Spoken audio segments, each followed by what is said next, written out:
How to speedrun MCSR like a pro player. How to blaze bed. Blaze bedding is statistically proven to be the fastest way to get all of your rods during a speedrun. This method can be done with a bed or some TNT. Beds are the main string of your bow in regards to this skill, while TNT should be your backup approach. We have two possible starting scenarios, but they will end the exact same post detonation. One inside a fortress and one outside a fortress. We will start with a bed variance first. When outside, pick either left or right of the peak of the backboard and place 2 soul sands. We like soul sand for technical reasons I'll say later on, but just know we get a barrel load of it during bastion trades. But follow that chosen side round and place the bed side on. You need to place a hard block like nether brick or stone on top of the spawner to avoid damaging the spawner itself during this process. Now run to the corner and jump.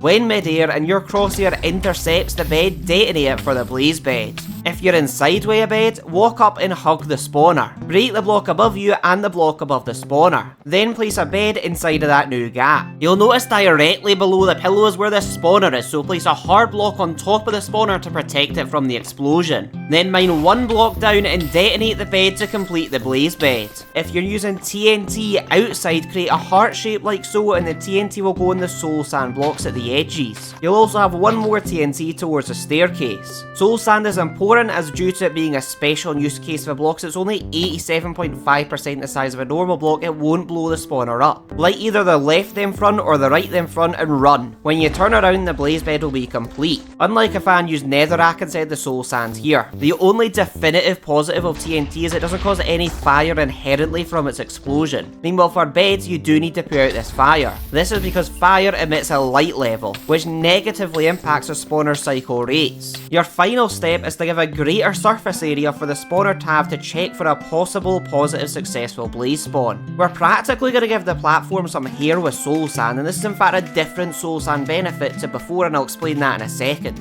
With it being 3 blocks out behind the spawner and 1 indent at the side leading up to the 3. But the reason we like soul sand for the hair is if we're fighting a blaze and it sets the floor on fire and affects the light level. It turns out regular fire compared to soul sand fire has different properties, and soul sand fire has far less of a light value, so your spawn rates will be unaffected. I hope me being a wee bit ill doesn't make you too shy to comment what MCSR skill to see next.